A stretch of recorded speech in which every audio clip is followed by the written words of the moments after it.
Order, order. Employment Rights Bill. We're now sitting in public and the proceedings are being broadcast. Before we begin, I would like to remind members to please switch off electronic devices to silent. Tea and coffee are not allowed during sittings. Today we will first consider the programme motion on the amendment paper. We'll then consider a motion to enable the reporting of written evidence for publication and unless there are any objections, I won't take a motion to sit in private to discuss how to go ahead with it. It's a waste of time. So how to go ahead with the questions. Yeah.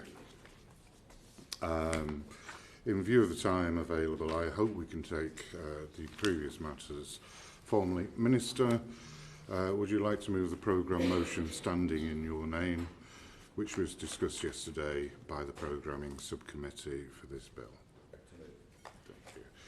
The question is, the programme motion, as on the amendment paper, as many as are of that opinion say aye. To the contrary, no. I think the ayes have it. The ayes have it. Minister, to move the motion on written evidence. Move formally. As many as are of that opinion say aye. To the contrary, no. I think the ayes have it. The ayes have it. Copies of the written evidence received by the committee will be made available in the committee room. We'd now move to the motion to sit in private, but we've agreed not to, effectively. I think we should still do it just in case. Well, I'll give people the chance to object to it. So if you'd like to move it, Minister. Is there anybody objects to that? No, we will not sit in private. We're now, as if we'd come out of sitting in private, and we're sitting in public, and the proceedings are being broadcast. Before we start hearing from witnesses, do any members wish to make a declaration of interest in connection with the bill? No? Sorry, yeah. Oh, sorry, Yeah, just Minister. Refer to my register of interest and my declaration of financial interests as a trade union member. Thank you. We have a host of interests. Michael Wheeler. I'd also like to refer to my declaration as in the register of interest and my membership of the trade union Oslo and GM. Thank you. Annalise Wheeler. I also refer to my declaration of interest and member of Unite and GFE. Thank you, Chair. I also refer to my declaration of interest and membership of Unison and the Writers Guild of Great Britain. Looks like we're going all down this side. Thank you, Chair. Yes, I'd also like to refer to my declaration of interest and a member of GMB. Thank you. Thank you, Chair. I'd like to draw people's attention to my declarations and register of interest and also Thank you, Chair. I refer to my membership of GMB and community unions and my previous membership of the Employment Lawyers Association. I'd also like to refer to my declaration of interest and that I'm a member of the community union, Unison and GMB. I also refer to my declaration of interest. I'm a member of the Oslo Trade Union. Thank you, Chair. I also refer to my declaration of interest and I'm a member of Unison and community union. So, Chair, just for I don't think I actually mentioned my trade union membership, the individual unions. It's Unite and GMB for the record. Thank you, Minister. If any interests are particularly relevant to a member's questioning or speech, they should declare them again. It's the appropriate time. We will now hear oral evidence from Percival, Future Work Director for the CBI, Jane Gratton, Deputy Director for Policy for the British Chamber of Commerce, and Alex Hall-Chen, Principal Policy Advisor, Sustainability Skills and Employment for the Institute of Directors, who is joining us on Zoom. Just to remind members of the committee, we must stick to the timings exactly given in the programme motion. we have until 10 past 10 for this panel, so it is tight. Could the witnesses briefly introduce themselves, please? Good morning, everyone. I'm Jane Gratton, Deputy Director of Public Policy at the British Chambers of Commerce. BCC represents 52 Chambers of Commerce located in all regions of the UK and over 50,000 businesses of all sizes and sectors who are members of those chambers. Good morning, Matthew Percival, the Future of Work Policy Director at the CBI.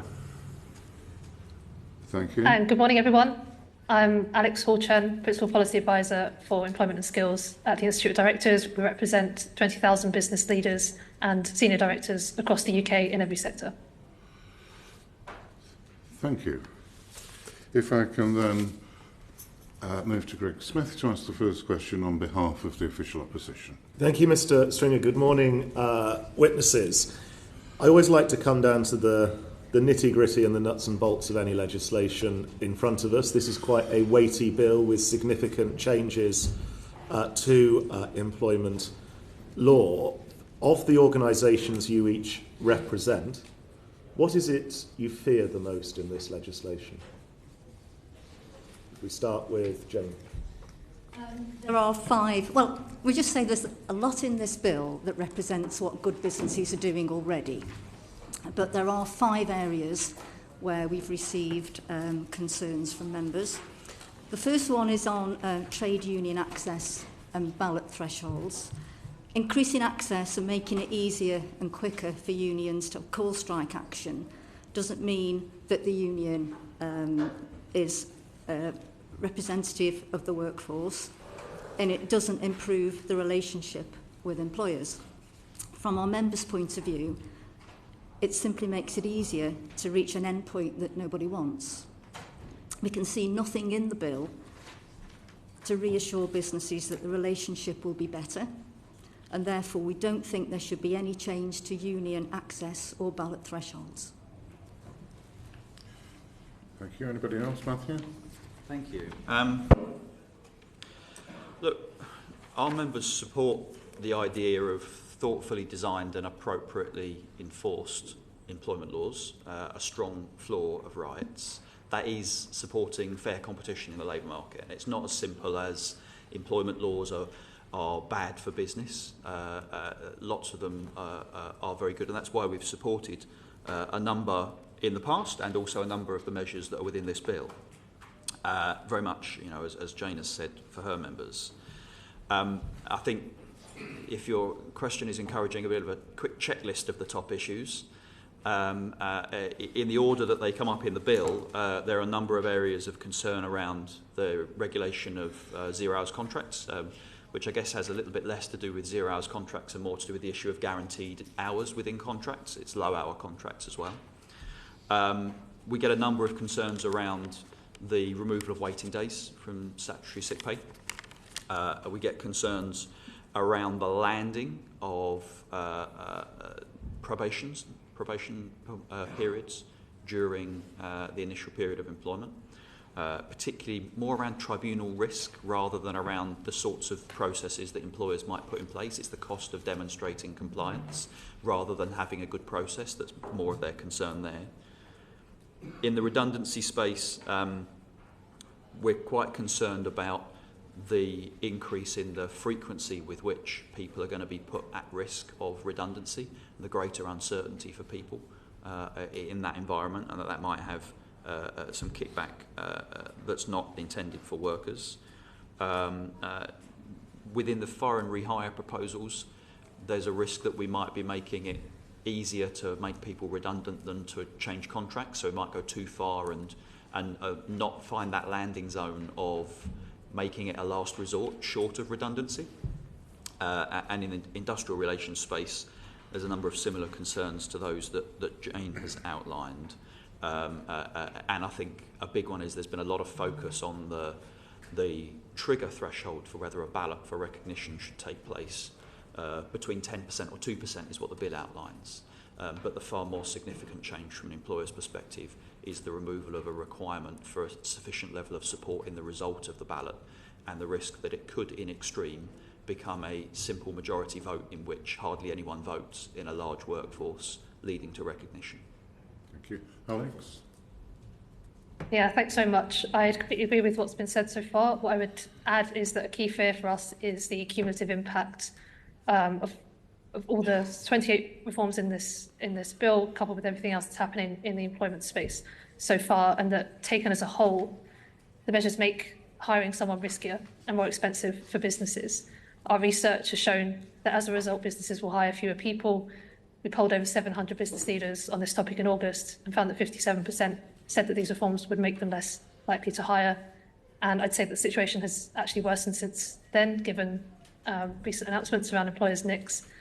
So the cumulative impact, as I said, really can't be overstated. We're now seeing, for the first time since October 2020, our data showing that more business leaders expect to reduce their headcount in the coming year than increase it. And this bill is a key reason for that change. Can I just come back on this point, which I think goes to the nub of any change to employment law, and that doesn't mean that I'm against employment law. I want to make that clear before anyone suggests otherwise. But it's this point that you've just talked about, Alex, of what is going to be the net impact of this legislation on the number of people in the United Kingdom in employment, in terms of the number of new jobs that will be created or not, as the case may be. You've just given some very clear data from those 700 business leaders you have spoken to. If I could perhaps ask the other two witnesses of your research, of your members, what is your assessment on the likely impact of this legislation on job creation, job losses? Matthew, you talked about the risk of redundancy from some of the measures around fire and rehire actually becoming easier. What's your assessment on job numbers going forward under this legislation? I think it's very difficult to put a number to it because there's so many unanswered questions about the bill where the details are intended to be put in a later stage, and that leads to a very wide range of potential estimates for the impact of a number of these measures.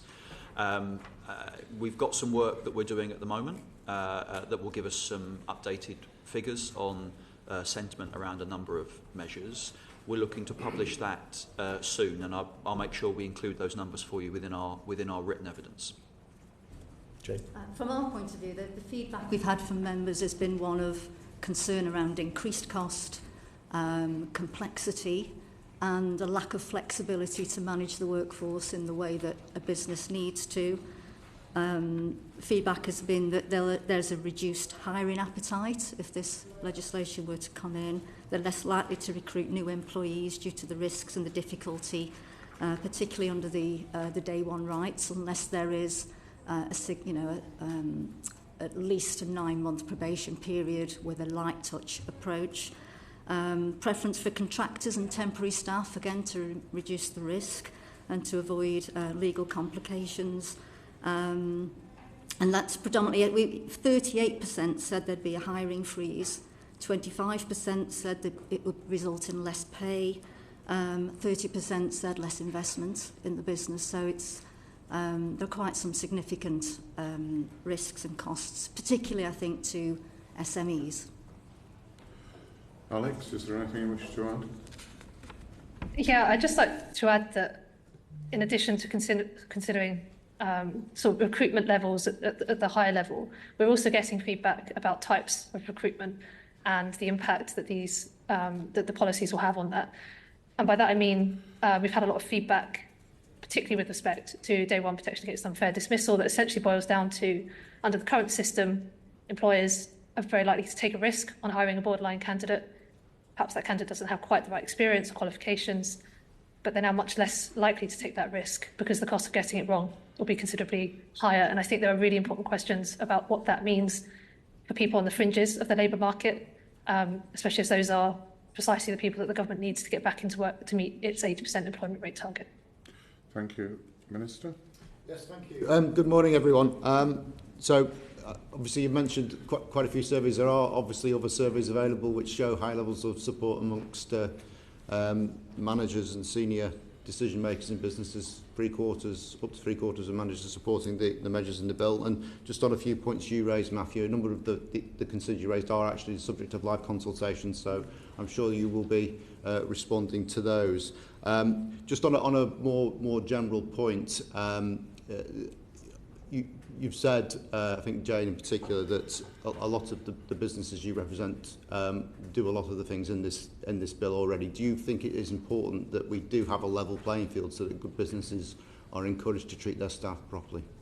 Yeah, I think there's been a cautious welcome for some of the measures in the bill. Lots of businesses agree with the sentiment, that it's about fair pay and security and non-discriminatory workplaces. But I think the question is around the proportionality of the changes that are being brought in, in relation to the problem that government thinks needs to be addressed. From a business point of view, it's the additional complexity, and when you look at some of the detail of the measures, it's the restrictions that it will impose. So, for example, the one establishment rule, changing that, feedback from members has been that, for every change we have to consult all of our employees across all of our businesses, even if they're doing completely different things at different ends of the country, with different levels of skill and job role. It's disruptive for the business, it's unsettling for every employee. So, Minister, it's about, I think, the detail. In principle, absolutely we all want these things, but it's the detail of some of these measures that when you look at the impact it's likely to have is causing a lot of concern. So I think you're right to say there's a live consultation on a number of measures and a number of things where the consultations are promised and to come that haven't started yet. But that's why I was resisting putting a figure to what it would cost at the moment, because there is a wide variance for what this could end up being. What we're committed to trying to find is a landing zone for this bill that means that the government can deliver its ambitions. And that includes also this not having a negative impact on the ambitions around growth, or the focus for today outside of this room being, the Get Britain Working agenda and an 80% employment rate. We want to stitch all of those things together and find that landing zone. And it's a credit to you and to colleagues for the engagement that we've had up until now, that has led to things like some movement on recognition of the importance of a probation period, as an example. But there is so much in this bill at the moment that what we've been able to get into the detail in so far has only really scratched the surface. And what we're hoping is that through this process and as the bill progresses through Parliament, we're able to give that same attention to the rest of the bill. Sure you have that, don't worry. Yeah. Alex, did you want to say anything? Yeah, thank you. I would echo Jane's point around that there being actually quite significant support within the business community for parts of this bill. I think a good example is fire and rehire. Actually, 2/3 of IOD members agree with the principle of outlawing fire and rehire. Where we have concerns, as others have said, is around A, proportionality, but B, the detail. So on fire and rehire, for instance, concerned that actually this will make any changes to contracts, whether or not they're actually net positive for both the employee and the employer, much more difficult to achieve. Minister? Yep. I'd just like to ask you about the link between good employment protections and productivity. I think, Jane, you said quite a lot on this in the past, and I know the CBI have also said that there is a case to be made for better security at work, increasing productivity. Would you agree that the bill has the potential to deliver on that? Just the question again, sorry. The increase in protections at work can also help increase productivity for employers. I think employers, know that a happy and engaged workforce is more productive. It's in their interest to make sure that they look after their workforces, and most businesses are good, caring employers. I think the worry is that with this legislation, in trying to address bad behaviour by a tiny minority of businesses, of bad actors, the cumulative impacts of all this and the cost of all of this will have a negative impact on the majority of very good businesses. So again, it comes down to the proportionality. These are huge changes, and I think one of the concerns is they're being brought in at such pace although, you know, we're very grateful to the Minister and Department for the time you've been able to pay to us in terms of consultation. There are things written into the bill that we don't feel, or members say, they don't feel they've had sufficient time to be consulted on because of the pace of change. So I think we need further engagement on some of these key aspects, you know, including the reference period for offering guaranteed hours and extending these things to agency work. There's a lot of disquiet around, you know, how that would work, particularly for companies who offer seasonal work and you know, Christmas and holiday periods. How does a 12-week reference period equate to that? It doesn't seem to work. It would be better to have a 26-week period, for example. So there's lots of things. And the other thing that's come up often is a real nervousness around removing all of the waiting days for statutory sick pay. Again, employers are really on board with supporting people who have, you know, a long period of illness. But again, some of the feedback from members has been that it's the single day of sickness absenteeism that causes the most disruption and impact. So rather than it being a day one, lots of employers have said, you know, could it be a day two? Could we pay from day two? So government meets us halfway. And the overwhelming response from businesses, you know, can government please minimise the additional cost of these regulations on all businesses, but particularly on small and medium-sized companies. Thank you. I think I'd do either of the witnesses wish to add anything? Thank you. Just to say that yes, there's a lot of confidence in the idea that employee engagement actually helps to boost productivity. That's why businesses make it a priority. I'm not sure that they believe that much in this bill is going to increase productivity, though, because they're not convinced that much in this bill is going to improve employee engagement. If I take as a couple of practical examples, I already mentioned in the industrial relations space the importance around the recognition process, where there's a great deal of concern that actually if you're recognising a trade union that doesn't speak for much more than a very tiny proportion of your workforce, and you elevate that voice ahead of the voice of the actual workforce, then that's not going to boost employee engagement. Employers are happy to work with trade unions who are the representatives of their workforce. It's right that they should do that. And it's a right that if there are any employers that won't do that voluntarily, there's a statutory process that can force them, bring them to the table. But in the same way that we have employment law, not because every employer has negative intentions, but because there are a small minority who have the potential to abuse their power, that's the same reason it's appropriate to regulate the actions of trade unions in an industrial relations space.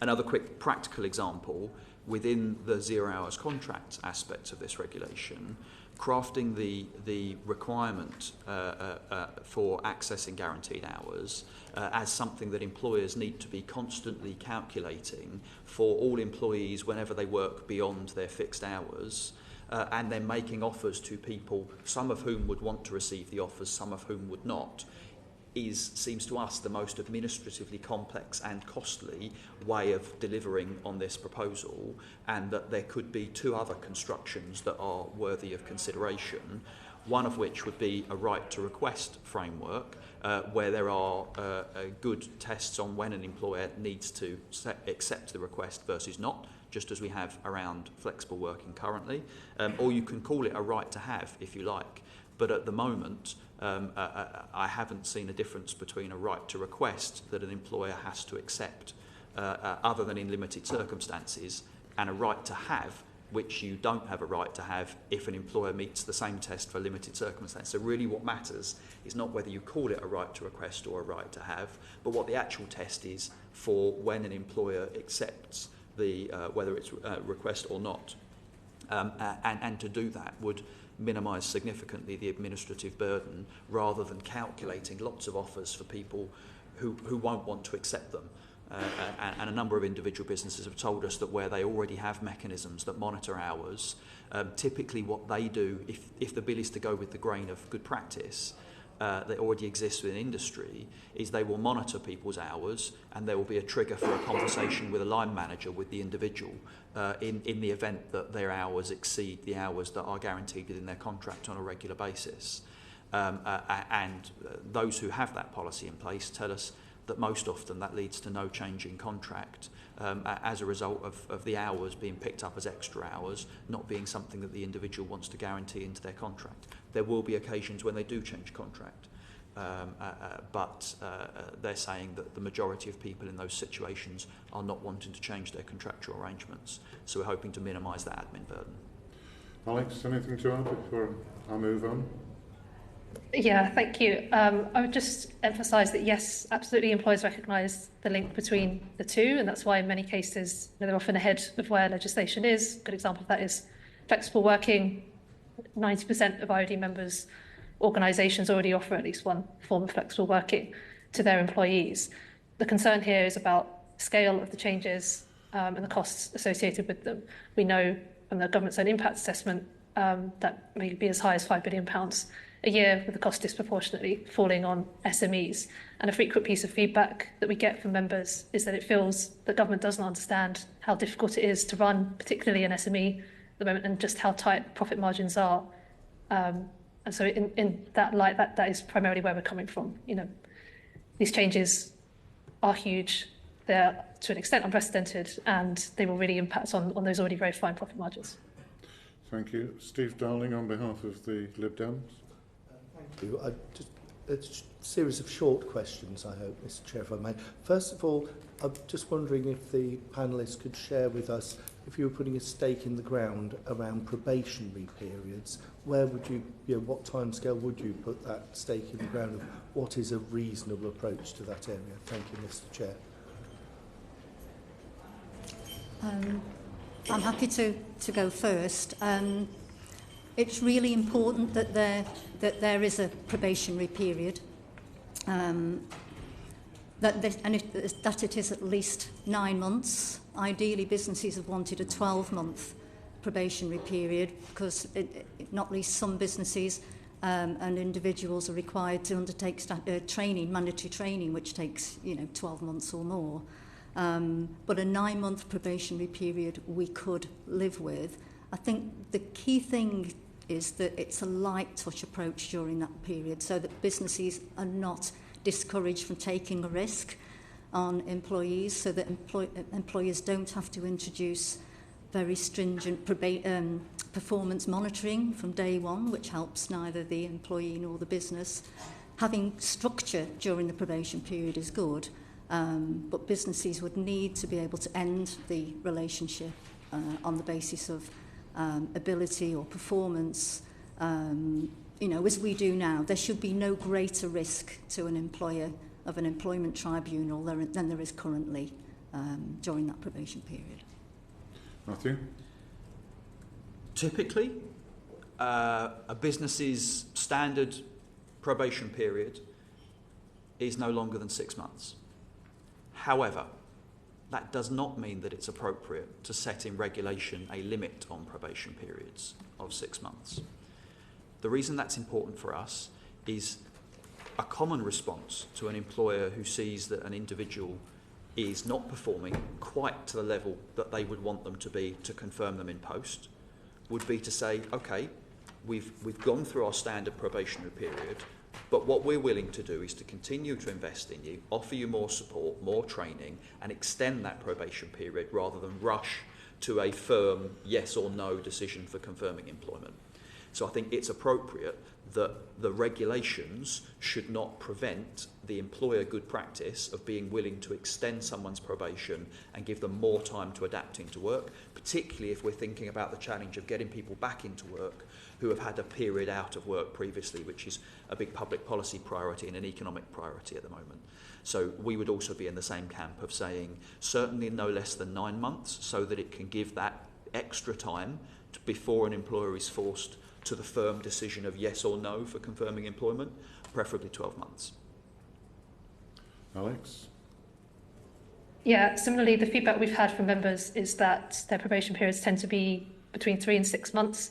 But as fellow panellists have said, given exemptions around training and the potential to need to extend probation periods. 9 months, in our view, would be the minimum. 12 months would be preferable. As to the specific process, obviously the lighter touch that the dismissal process is, the better.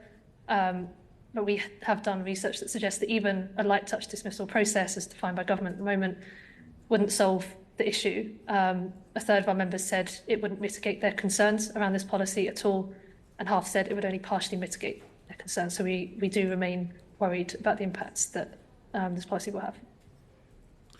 Soon, darling. Thank you.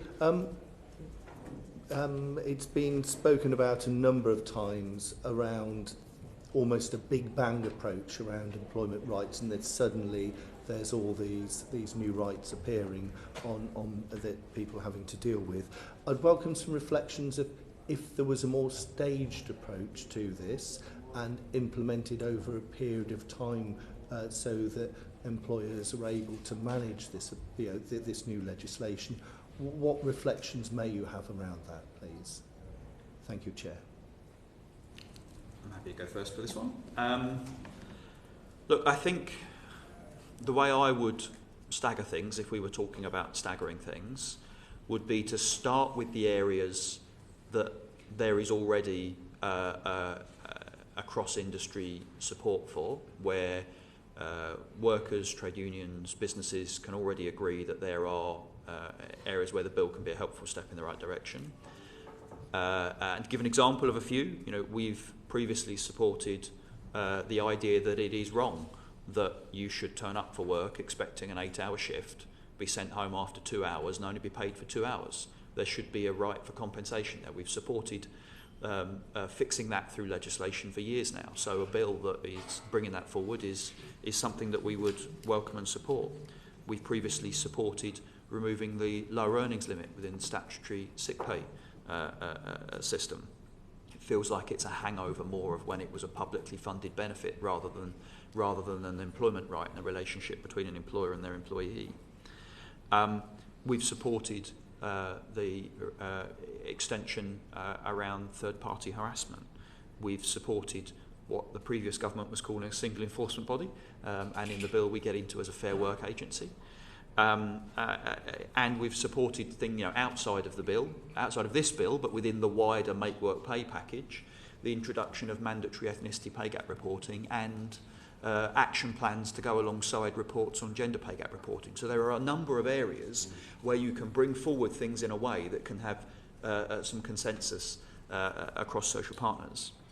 But if we were staggering things, a number of the other areas, I would take more time to be able to think, how actually will this land?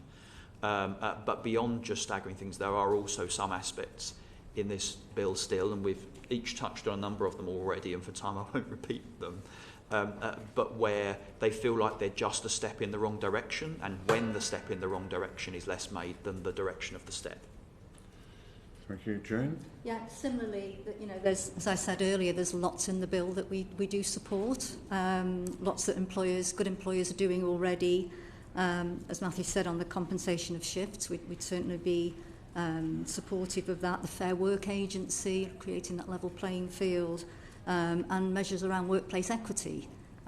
Again, we'd be very happy of. But it's for us, it's the difficulty that the SMEs are going to have in getting to grips with this. If you think most will not have access to HR or legal support, they're going to need a lot of time to get to grips with this, to understand what's required of them, and to get those processes in place. They're going to need a lot of guidance and support.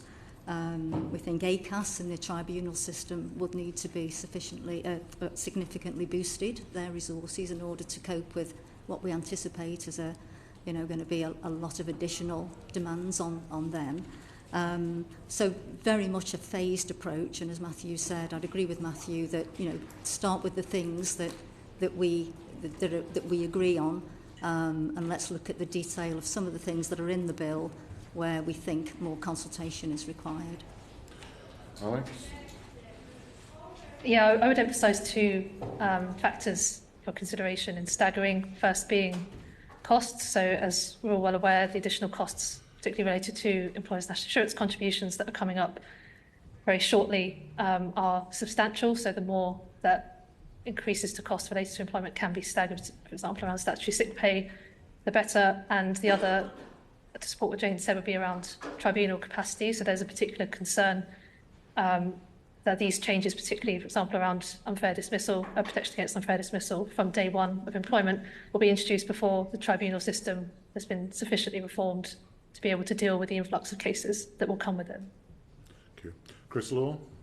Thank you, Chair. I guess the question I've got to ask is, there's been a number of parts of this legislation being removed, and obviously some are there for consultation.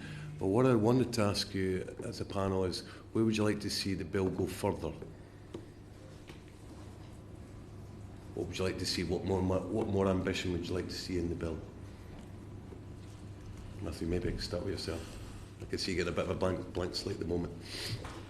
No, it's that I think there's so much in the bill that it's not a question of where could we go further, where could we do more. What's already on the table is far too much for businesses to be able to engage with it all at the moment. And bearing in mind that the bill is only one aspect of the government's agenda, I'm already finding it's very hard for our members to be able to engage on the breadth of topics at the pace at which government is hoping to be able to get engagement, and to try and squeeze anything more in at this particular time would just mean another issue that there's not able to be proper consideration of before we would get to legislation. That's not to say there can't be other conversations about other topics at other times. I mean, there are aspects of Make Work Pay that are not in this bill because they are being developed, and a number of them are being discussed and consulted on outside of this bill process to support the development of those issues. But I wouldn't be suggesting there's a lack of urgency in any way for any of these things, because it's the best legislation will come from being able to have a process that stakeholders have the capacity and engagement to contribute to, rather than them feeling that they have to choose which one or two things to be able to engage with and to have to ignore the rest, which means it doesn't get that proper attention.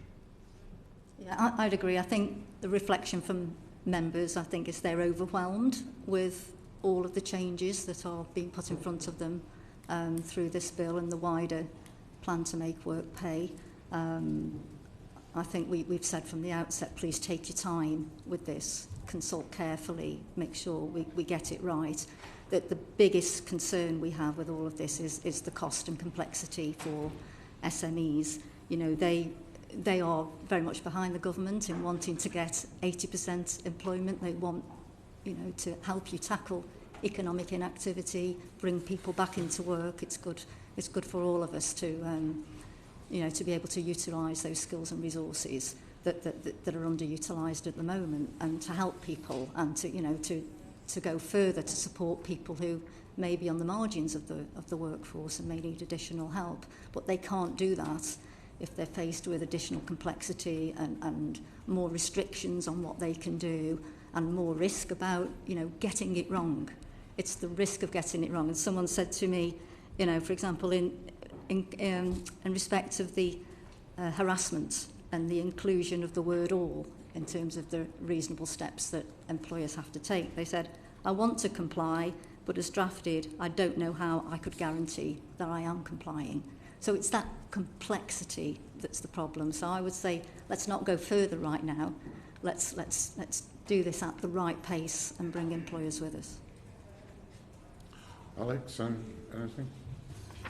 Yeah, I'd agree with what others have said. I would just add that I think if there are areas where more ambition is needed here, it's around, like, how do we make sure that the policies which are going to be implemented via the bill are sustainable and can actually be implemented on the ground in business. That partly comes back to the point I made earlier around the already creaking employment tribunal system, but also a recognition of the costs that this will have, particularly for SMEs.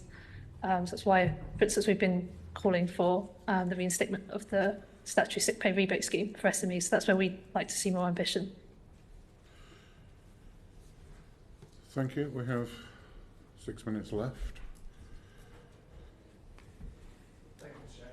So I used to work on a 0 hours contract in the hospitality industry, as many do, and actually everyone who worked in that small business was on a 0 hours contract, which led to the situation where colleagues of mine would be on 60 hours one week and then given 5 hours the following week by the boss who was doing that just for personal reasons, quite frankly. And that I was a student at the time, I was growing up at school at the time, but they had a family and bills to pay. And what strikes me is that, would you not agree that there does need to be a reform to a system that puts all of the flexibility in the hands of the employer, none in the hands of the employees? And particularly on the 0 hours contract reform, would you not agree that businesses, most seasonal businesses, understand the seasonality of their business, and with some planning would be able to put employees on permanent contracts for the kind of their baseline throughout the year business, but then use fixed term contracts for the seasonal part of their year, so that they had additional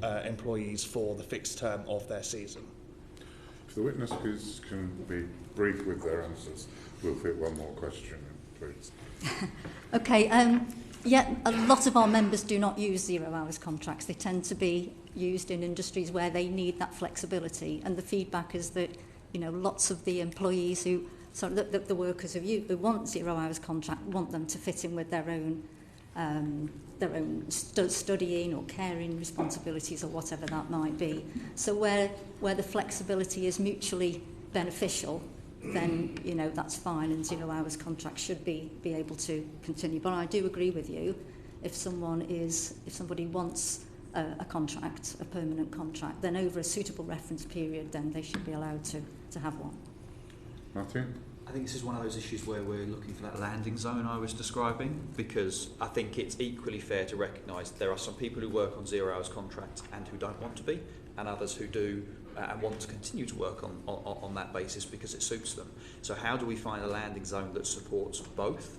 The challenge is if our intervention is too blunt and it just makes it risky to allow people to work more hours than their minimum contract guarantees, then it also increases the cost premium for employers of offering it to people who want it as well as those that don't. So our challenge is, how do we find that middle ground that achieves both objectives rather than being forced into a trade-off which potentially means making experience of work worse for some people at the same time as better for some others. We're interested in more winners and fewer losers rather than just different winners and different losers. Please.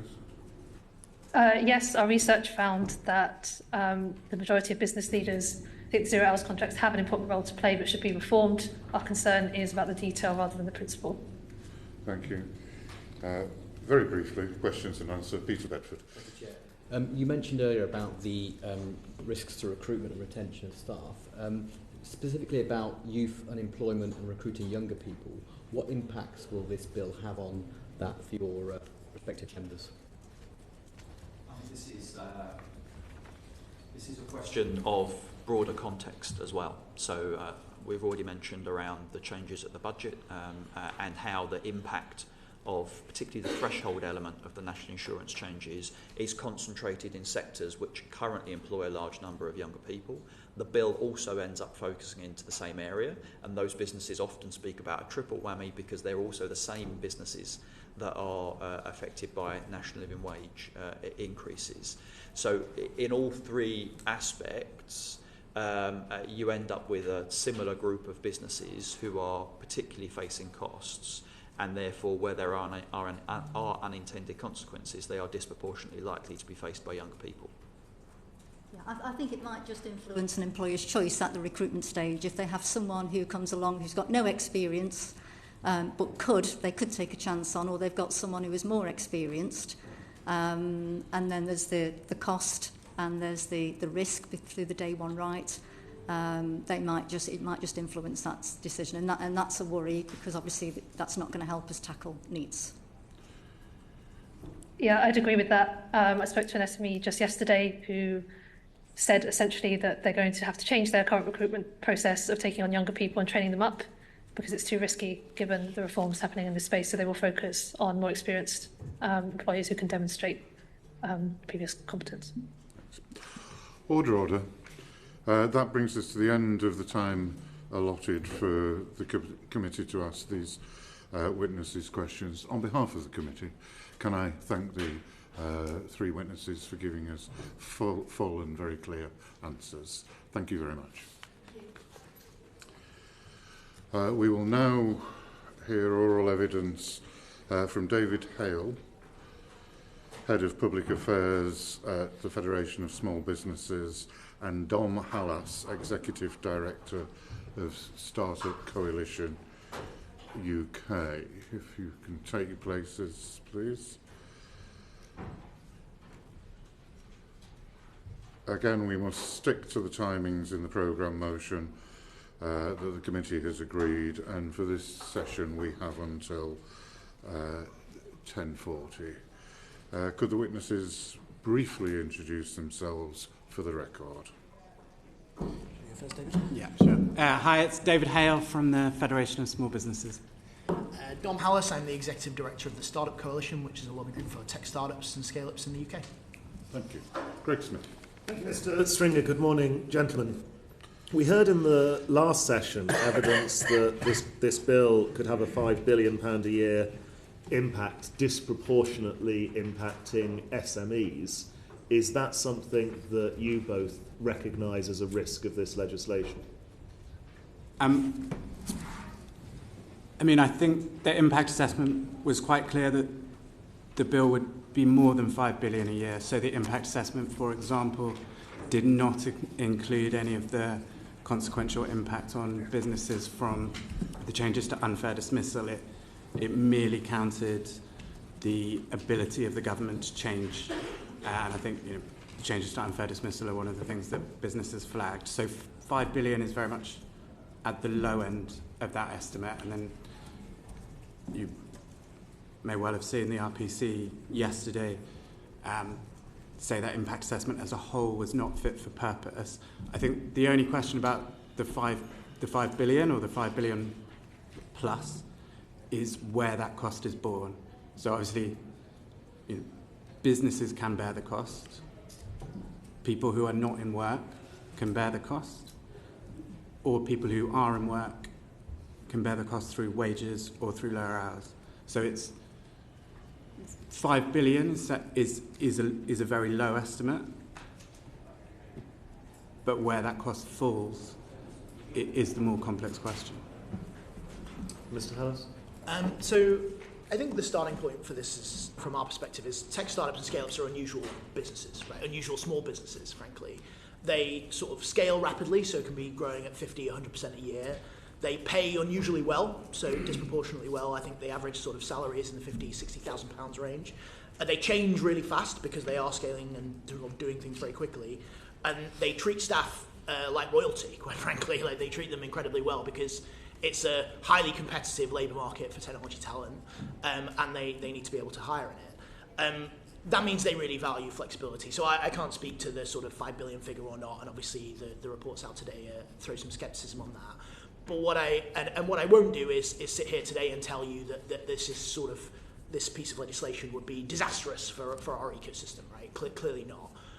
But what it would do is sort of present a sort of series of speed bumps, for want of a better description, series of bumps in the road for these kind of businesses.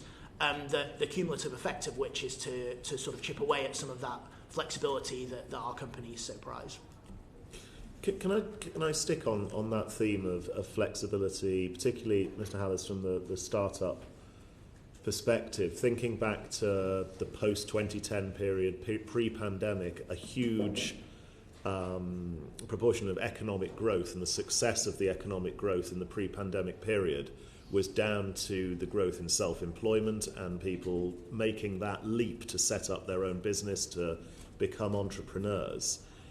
Does the lack of flexibility or making the rules more rigid in this bill and some of the factors that previous witnesses talked about of actually dissuading people to take on new hires, that making the risk of new hires that much greater, do you think that will dissuade more people choosing to leave payroll and start up on their own, be that through self-employment or registering a business? Yeah, so I mean, look, I sort of leave self-employment to one side, but from a kind of the perspective of an entrepreneur trying to build one of our tech businesses, the truth is like that any number of things the government may or may not do in policy are not necessarily what dissuades them or persuades them to start a business.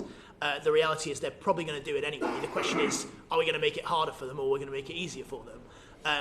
And I think in truth, like what we kind of consistently see, and I think this is where you have the conversations around taxation and the budget layered on top of this, is the risk of a number of sort of pebbles in that stream for entrepreneurs that aren't going to prevent them from trying to build their business, because of course they're going to crack on and try and do it. And one of the things that we consistently talk to entrepreneurs about when we ask them about policy is say, you know, what are the sort of challenges you face? And the answer that they far too frequently give is, well, there are loads of things, but we just have to get on with it.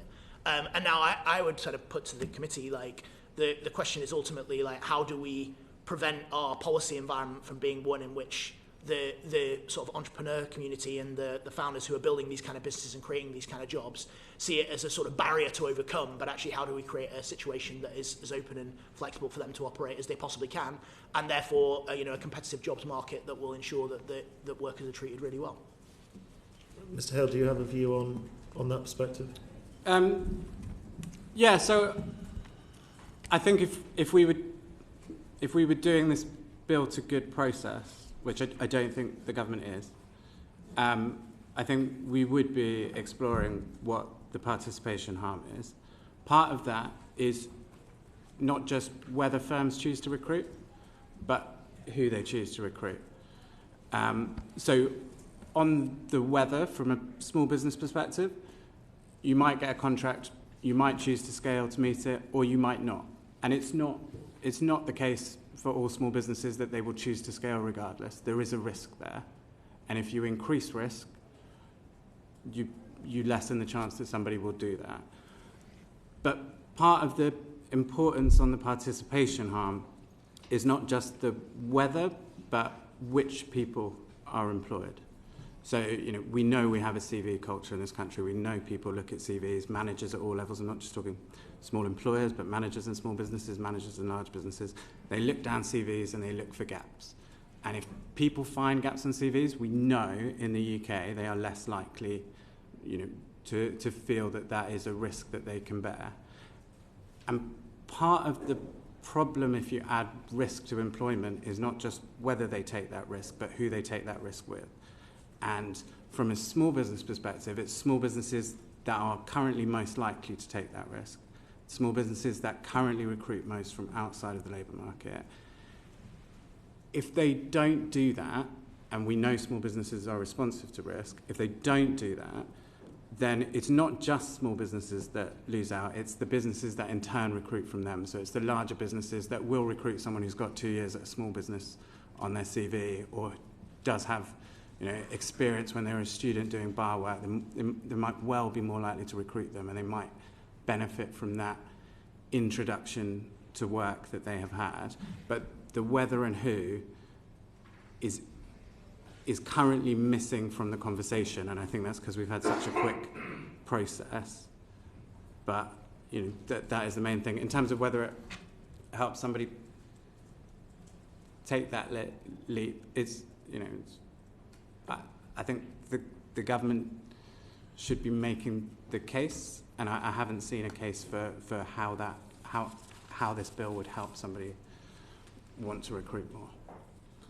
My final question, Mr. Stringer, is clearly this is quite a thick bill. It's got lots of measures in it.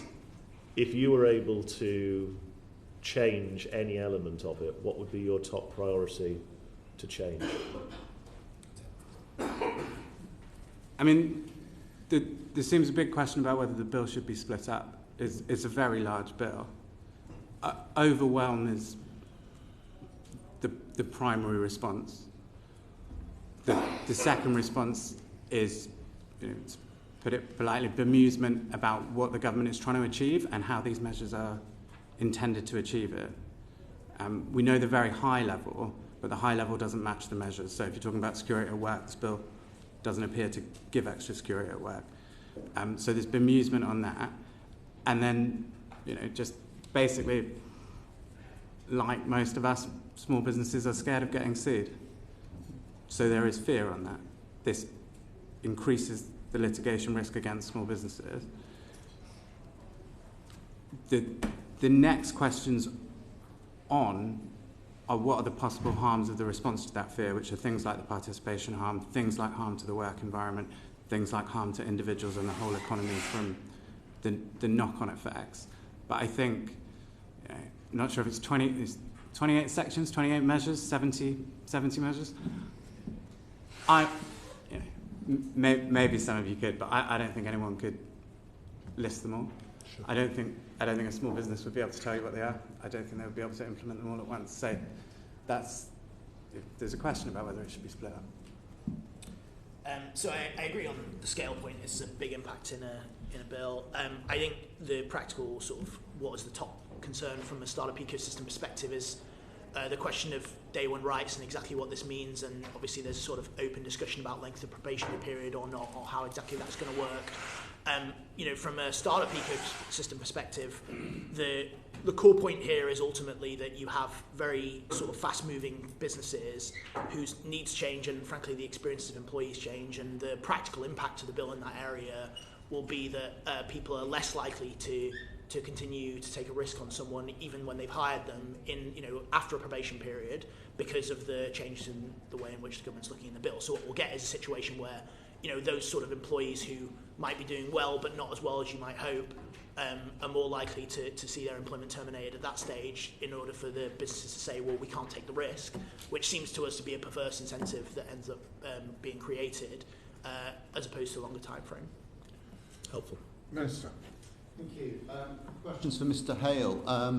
Previously, the Federation of Small Business supported the removal of the lower earnings limit for statutory sick pay. That's something that's in the bill. Is that something that you support today? I think, and just to go back to the previous question slightly, which I hope you will support, is the introduction of a statutory sick pay rebate and putting that in the bill.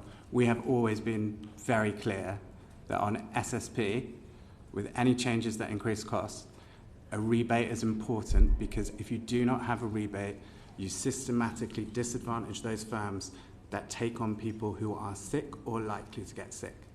And those firms are already not supported enough by government policy. So if you want to make changes to statutory sick pay, as the bill proposes, putting in a statutory sick pay rebate to cater for the risk to small firms who, say they have 6 staff, 2 of them are off at the same time, 33% of their workforce, the government will step up and actually support firms who are taking on the people that the government is talking about. That would be very useful. So it's a question for you more than it is a question for me. Is the bill going to include a rebate or not? Okay, well, as you're the one giving the evidence, we're questioning you today. There'll be plenty of time to go into detail. I just wanted to just touch on the point about, you said that this wasn't a good process. Is it about the level of engagement you're getting with government officials? What is the issue? You mentioned it's all being sort of rushed. You will be aware, won't you, that this is all being phased in over a couple of years. So could you just expand on what the difficulty is with the process? No, it's a good question. So I think, it partly goes back to that overwhelm. We can only talk to so many small businesses at a time, and we can only talk to them about so many things. So we can only say, if these changes in unfair dismissal come in, how will that change your recruitment? And we can have that conversation. Or we can say, if there are changes to 0 hours contracts, will that mean you have to ban swapping shifts in a business just to cater for your regulatory risk? And we can explore those things, but we can only really explore them one at a time. So we've got 40 minutes today. We'll spend less than a minute talking about each of the measures in the bill. There is a time consequence from the overwhelm for good engagement and good exploration. And then, look, in terms of engagement, I don't want the officials who have engaged with us about the bill to feel that that's not appreciated. I do think there are process problems. I think if you look at how this committee has done and you've taken evidence from different groups in turn to explore the bill over a 2-day period, I think is correct. That's not the approach the department has taken. And that I think is a problem, not going through, and I think at the department level it would have to be each measure in turn with different groups coming together. I think at the moment, the way the process has worked has created more division than is necessary. It has set up two sides, and I would say two sides, so worker representative, business representatives, and it's set them in opposition, and it's not provided a voice for the biggest potential risk, which is the people who are out of work. So that would be the broad scale. There's a lot of practical things, just, can we have regular meetings organised at the same time each week rather than, coming in and out of diaries and that sort of thing. But that's kind of a practical issue. But the practical issues are important. Dom, do you have anything to add? Just on the process point, I mean, look, it's always convenient, I think, for people to sit here on our side of the table and say, things aren't being communicated very well, when actually the problem is with the policy, let's be honest. But I think that one of the sort of broad challenges here is when you have a really impactful piece of legislation, especially with small businesses that David and I work with, the reality is it's just even communicating what's going on to them is really difficult. It's a disparate group. We certainly can't sit here and claim to represent the entirety of the tech startup community, even if we have a big community of businesses that we work with. And so I think I'm mindful of two things. I think that the length of that period of time for implementation is absolutely important, but the way in which the government then goes about and chooses to operate in that period is also really important. So what does it mean to kind of really, frankly, just explain to employers what their obligations are here? And how are we going to go through that process and sort of coherently thinking about that now so that we don't get to that period later and then suddenly it's panic stations is going to be really, really important. Steve Darling. Thank you, Mr. Stringer. I know in my own constituency of Torbay there are a lot of small and medium businesses.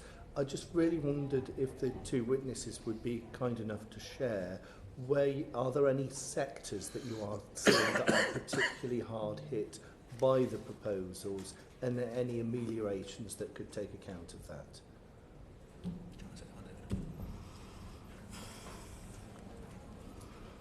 It's a slightly difficult question, because you could think of Torbay and you could pick out hospitality, and hospitality may well have particular issues with the proposal, but you could also pick out larger businesses that recruit people that gain worthwhile skills when they're young in hospitality, say, and they will miss out from the proposals. So, it is a difficult question. I think it is easier to identify the workers or the potential workers that are most likely to miss out, and that's people who will present as a risk in a recruitment scenario. Now, there are certain businesses that are more likely to recruit people that will present as a risk in a recruitment scenario. They tend to be smaller. They probably do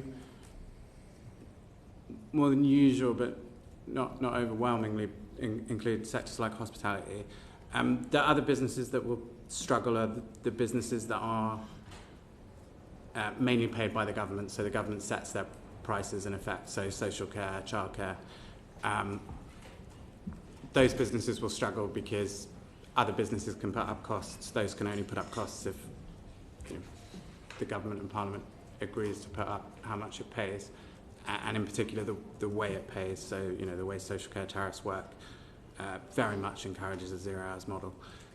So that would probably have to be changed as a consequence to make it work. But it's across the board really in terms of recruiters. It just has different impacts for different businesses. Thank you. I wouldn't say that any of our, as a sort of tech startup and scale-up ecosystem organisation in practice, it doesn't disproportionately affect any individual part of the ecosystem. It's, broadly speaking, has the same impact. Thank you. Michael Wheeler. Thank you, Mr. Stringer. So far we've heard an awful lot about flexibility and risk from yourselves in previous panels. I wonder if the panel would accept that currently flexibility is too far in favour of the employer, that the risk is borne by the employee, that this bill seeks to rebalance that, and whether the measures, in which areas you believe the measures of the bill don't work towards that. Shall I say that first? Look, I think, I think this sort of cuts to the question that Steve asked before, which was about the different sectors and impacts. I can only speak for the sort of tech startup and scale-ups that we work with, and in practice, like I said, you have a very highly paid and mostly highly skilled sector where sort of the kind of benefits and rights that are afforded to employees sort of way outlay any current statutory requirements. It's a highly competitive labour market, but that comes with the trade-off of flexibility. Like, these businesses scale and they fail very frequently. Like, it's a part of the nature of the business. And so I think that in truth, both employers and employees go into that relationship in our particular space with their eyes pretty open to that. So I would sort of, in our particular part of the world, challenge that assertion a little bit. Like, what I would say more broadly, though, and I think this is important, actually cuts to an area where we think the bill could be improved both for our space from an employer perspective, but also an employee perspective, is, for example, one of the areas that we see potential further progress on is something like banning non-compete agreements, right? Where actually what we see is in California, where the really successful technology ecosystem has been built in Silicon Valley, one of the cornerstones of that has been that there are no non-compete agreements allowed in law. And so that's the sort of, like I said, actually offers more flexibility in many cases from a labour market perspective, but also that benefits employees significantly because that flexibility comes to their benefit as well. So I don't think, from our point of view, like I said, what we have is, frankly, employers are scrabbling like hell to try and find the employees to fill these tech jobs. They're very highly paid to do so.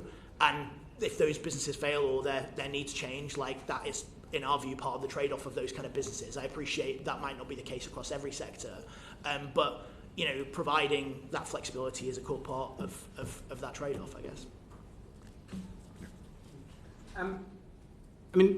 Typically flexibility is a demand from employees rather than a demand from employers. So most employers would love the same people to turn up each week for the same shift. Most employees would like to be able to work their shifts around their day-to-day lives. Most workplaces come to an accommodation on that, things like shift swapping. What I am not clear on is where there is gain. So if you look at 0 hours and say you take the scenario that this bill ends up meaning that if somebody has worked the same hours for 12 weeks in a row, they are offered a contract. Somebody who an employer has employed for the same hours for 12 weeks in a row is either likely to be somebody they would like to give a contract for or someone who has worked in a seasonal role. Those are the two scenarios. That employee is unlikely to be the employee that is wanting the more hours or the regular hours because the employer is already giving it to them. So there's not really a gain that's very obvious. And what there is a lack of flexibility because the response to that legal risk will be to say to employees, actually, I need to keep an eye on how many hours precisely you are working each week for a reference period. So no, you are not allowed to swap shifts. So that is a damage to flexibility and no obvious gain for people who have been working 12 weeks in a row who, frankly, the employer probably wants to agree for a permanent contract and doesn't. Lawrence Turner. Thank you very much, Chair. We heard quite a balanced account from the previous panel, including measures in the bill that they welcomed alongside measures that they wanted to see changes on. And Mr. Hallas, I noticed that you said previously that the gaps in employment law are becoming an increasing challenge. So I wanted to ask the same question of both of you. Are there individual measures that you welcome in the bill, and if so, what are they? I can respond to that. I think when I talked about employment law in that context, actually, it was as part of, so we have a broader range of work that works with what we call platform businesses that might be either sort of traditionally known as gig economy platforms or sharing economy platforms or online marketplaces that have two sides, both someone who wants to sell something and someone who wants to buy something, whether that's services or goods. And actually what you see is that the sort of gaps in law that exist there are an increasing problem because many of these kind of platforms want to be able to offer sort of support to the people who leverage them, but aren't able to do so because of the restrictive nature of employment law. I think the challenge is that at the moment the bill doesn't necessarily address that.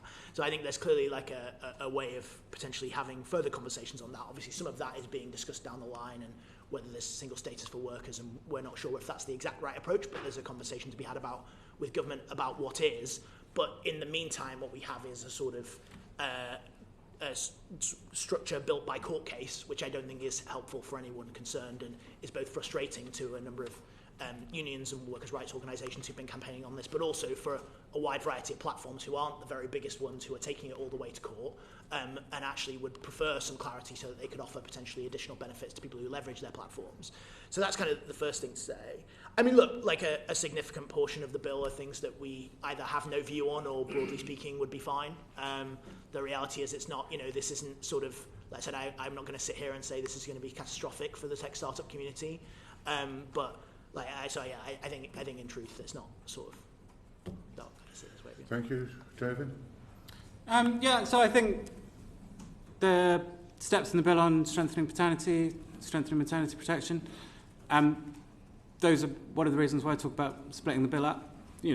Those seem like good things that have a positive impact probably on the workforce as a whole. As I say, because of the overwhelm, still going through the detail, but those seem like good measures, and wouldn't it be better to focus on things that are good measures, things where the risks, costs, trade-offs understood, and we can make a decision to proceed positively with those. I think possibly compared to last speakers, we're less likely to have a particular view on the trade union aspects of the legislation, and I think on the trade union aspects, it's fairly well understood what the measures are, what the impacts will be, and that's decision ready. The bits that aren't decision ready are the proposals around unfair dismissal, the proposals around 0 hours contracts, and the bit that could be decision ready but isn't is probably on SSP and the question of a rebate. Annalise Midgley, if we're brief with the question and answers, there will be time for one more question after this, otherwise there won't be. Annalise. Thank you, Chair. My question's for Mr. Hale. Can you confirm if the FSB has a HR service that it sells to its members? And if so, does this provide an incentive for you to talk up the impact of the bill to your members? No, the opposite. So FSB provides services to members. One of the biggest services that FSB provides is legal advice. One of the biggest things that FSB provides legal advice for is, employment relationships. So obviously, it is in the narrow interest of FSB as an organisation for employment law to be more complicated, to be less usable. We do not come here to argue for things that make FSB a more valuable product. We come here to argue for reasons why we do not have to exist, because the government has made life easy enough for small businesses. We are owned and run by our members. We are constitutionally required to act in the interests of small businesses. Obviously, the more complicated you make employment law, the more likely you are to have people join and call an employment line. I think it would be irresponsible of us to try and change the law to make it more complicated, to make there be a bigger use case for joining FSB. We would never do that, and we don't do that. But it would be in the narrow interest of FSB for employment law to be complicated, but that's not what we're here to do. Dom? I don't have a view. Uma Kumaran. Thank you, David. You've expressed some quite strong views, and my constituency, Stratford and Bow, has over 12,500 registered businesses, of which just over 5,000 would count as small businesses. I note the FSB has a consultation open which closes today for their views. I've not received representations from small businesses that reflect what you're saying, but I'll be really interested to see what the FSB's consultation does come back with. My question to you is this, with this bill in its current state, how can the government work with small businesses to support implementation measures? It'll have to be a one-sentence answer. Sorry, I don't particularly mean to express strong views. I'm just trying to highlight the things that we need to have a better idea of before there's legislation in place. As you say, we have large-scale surveys out to try and work out what the possible impacts of these bills will be. We will run focus groups with businesses to try and work through what the bills will, what the consequences of the bill would be. It would be useful to have a better understanding of of what exactly the bill will look like to do that, but very happy to talk whenever about any specific measures on the bill and make sure that how small businesses will react is linked up to how decision makers will decide what's in the bill. I would just add, quickly, I think your experience is probably correct, which is that, but the reason for it is slightly different, which is that no businesses will even know this is going to have any impact on them whatsoever at this stage. The reality is they'll be completely ignorant of what's happening in Parliament when it comes to the way in which their business is changing. You see this on budget day with the number of businesses, even though there'll be weeks of conversations about what may or may not be coming, that are suddenly surprised that things have changed for them. And so I think that's a really practical concern that is absolutely right, and that's precisely why the engagement with business, both through this process but also after it, not just by talking to people like me and David, although obviously we're always happy to be here, but more generally by doing as much outreach as possible to businesses on the ground who are trying to build stuff every day. Order. I'm sorry to interrupt you, but we have come to the end of the time allotted. Can I, on behalf of the committee, thank both our witnesses for the evidence they've given this morning. Thank you very much. Thank you. We will now hear oral evidence from Ben Willmott, Head of Public Policy for the Chartered Institute of Personnel and Development. Cathryn Moses-Stone, Head of Policy at the Chartered Management Institute, and Carly Cannings, founder of the Happy Business School.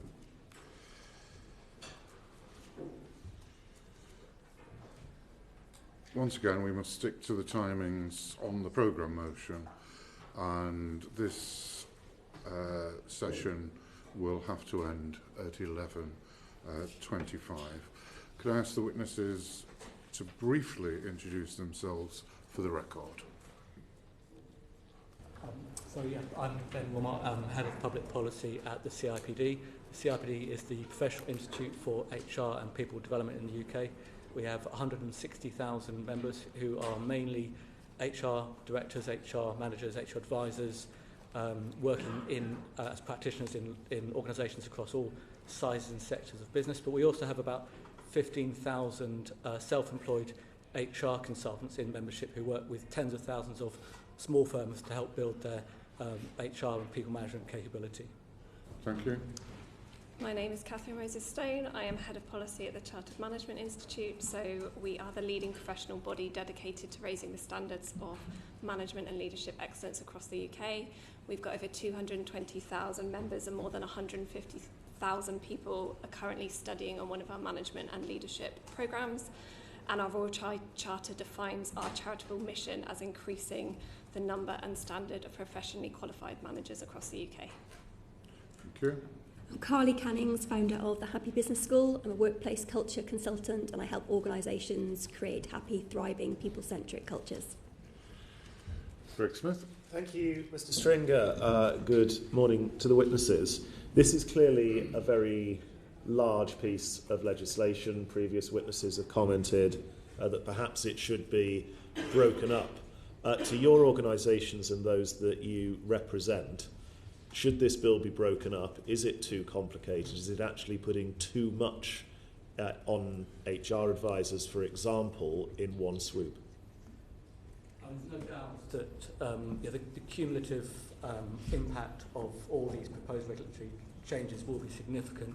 So our members will be responsible for making changes to employment contracts, workplace policies that, to ensure that they align with any changes in employment legislation, communicating any changes to staff, and also crucially ensuring that managers have the information, advice and when necessary training that they can actually make sure that they meet any new legal obligations in the workplace. And of course, we know that there will be a likely increase in tribunal applications, which will be something else which our members will have to be respond to. And that's not just potential, sort of compensation costs. It's also, the HR and management costs of responding to tribunal claims, even those that don't actually make it to tribunal in the end, and claims which may not have any merit. So there will, without doubt, be a significant impact on workload. And I think the other point I would make is that that the time spent on the time resources spent on those activities will mean that these businesses, employers won't have the time to invest in addressing skills gaps, upskilling staff, supporting technology adoption. That's the other challenge, is that it might, it may undermine the sort of other productive activities that you'd want HR and people management specialists to be engaged in. So yes, I think that certainly phasing and really thinking about how these different measures will actually be implementable, I think, is really important. Cathryn? I think sort of echoing your last point moves on quite nicely. So we do know that broadly there is quite strong support for the bill amongst British managers, and we've polled our managers over the last year and the last month, and sort of in the last month over 75% were supportive of improved workers' rights as a means to boosting productivity, and 65% did feel like it should be a top national priority. But obviously these are just changes, and we know that they're meant to be the catalyst for implementing better working practices and more improved working cultures. So the extent to which they will be able to do that will very much depend on implementation, and therefore the time and the process that we're giving to the managers that have to deliver this day to day on the ground to get it right. Our data shows that over 82% of people are actually accidental managers, which means they go into a management position without any formal management training, and if you're expecting them to deliver a whole suite of really complicated reforms, then we need to make sure the consultation period is long enough, they're consulted in the right ways, and also things like the Fair Work Agency are really taking into consideration what this means for allowing managers and leaders to upskill to deliver these things in the right way, and not assuming ill intent as a first port of call, but actually working with people to understand what this might look like for them in practice when they're delivering it in organisations. Carly? I'd probably echo the comments of the other members of the panel. I think it's not necessarily a case of splitting the bill up. I think it's about giving enough time and enough time with the detail. I think on reading the bill initially, it's quite obvious that there are large gaps intentionally, because these gaps are to be filled by secondary legislation for the most part. So I think it's a case of making sure that employers have enough time to get used to those changes, that the broad brush of the bill is then followed up with further consultation and enough notice on those changes. What is enough time? I mean, the best person to answer. We understand that the changes to the unfair dismissal regime and any sort of new initial or statutory probation period won't come in until autumn 2026 at the earliest. And that sort of time frame, I think, is the sort of time frame that you would need to be thinking about. But I think the other thing is, because of all the other measures, I think if you could push that out, and that is possibly the most substantive change that will affect all workplaces. But some of the other changes, if you could phase those in over a longer period of time, over say 3 years in total, that would certainly help.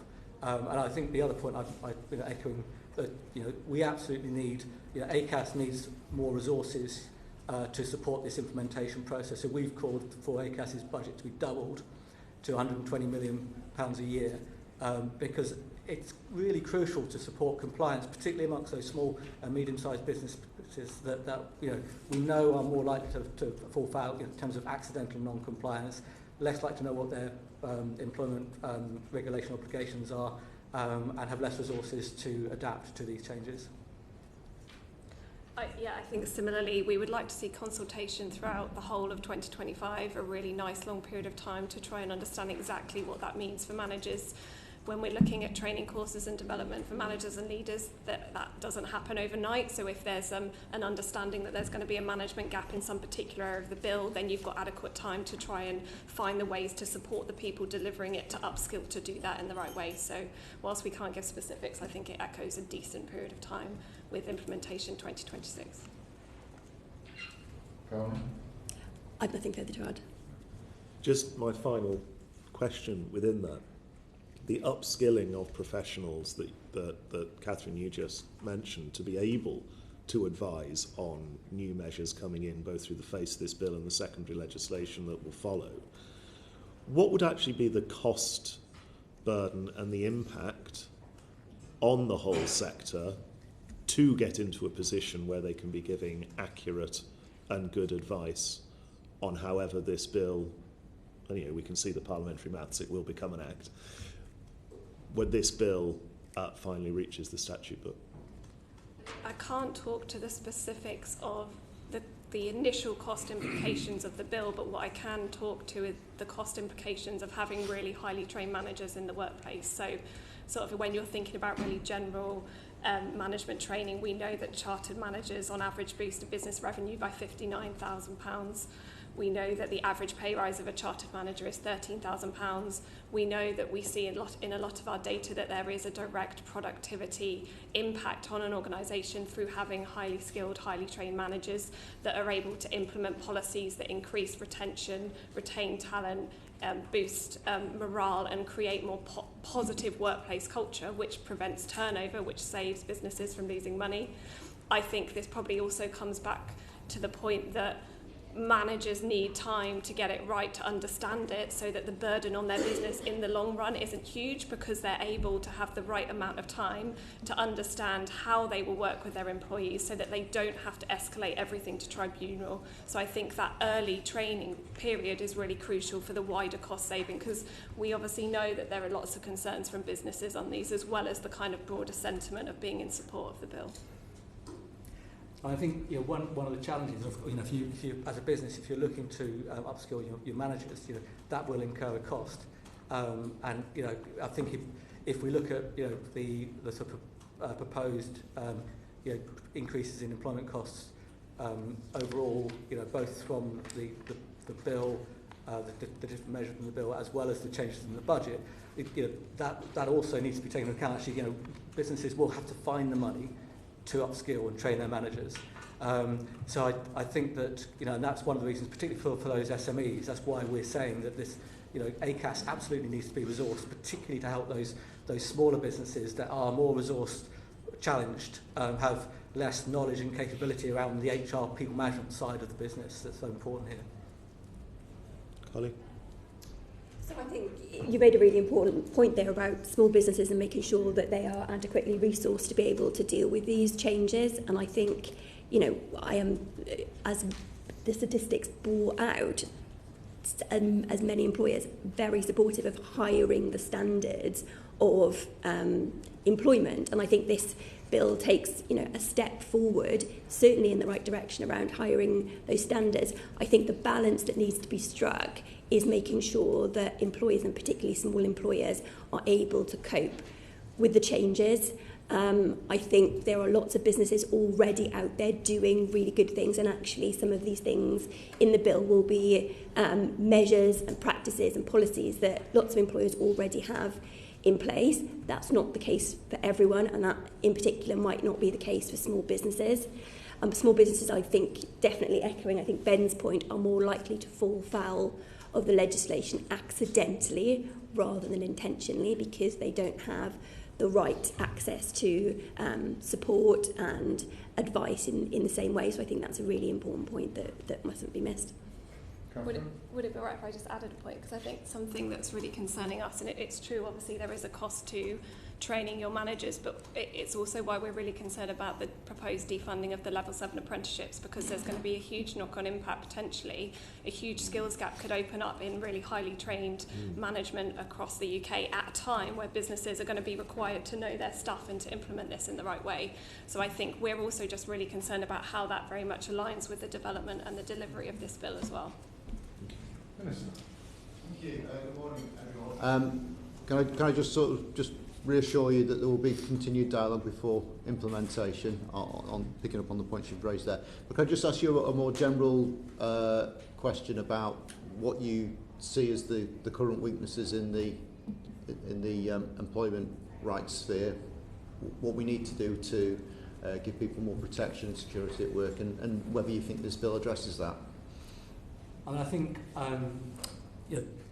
the introduction of the Fair Work Agency, a single enforcement body, is a positive step forward. But I think there needs to be much further thought around how to improve the labour market enforcement system. I think we need a long-term strategy to improve labour market enforcement that includes not just the Fair Work Agency, but also the Equality and Human Rights Commission, not in a single enforcement body, but as part of the strategy, the Health and Safety Executive. We need measures to improve the efficiency of the employment tribunal system, which we know is swamped. We need to increase overall the number of labour market inspectors. We know that the UK is under-resourced by international standards on the number of inspectors. And as I said before, we also need to significantly increase ACAS's budget so that it is able to support, help small firms to comply.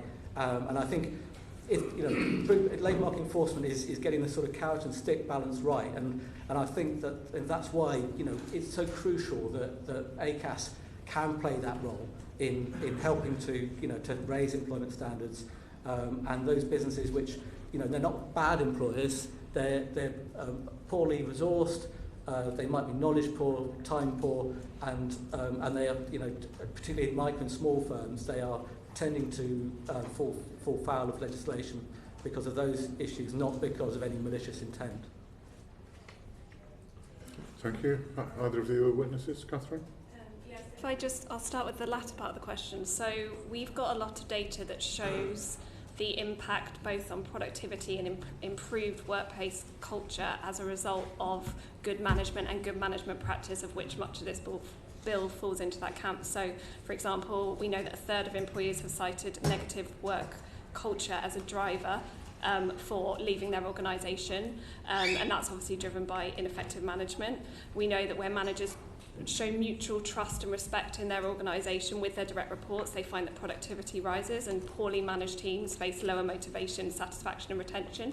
So we do believe that a lot of the elements of this bill are tied up in driving a lot of this in a really positive way.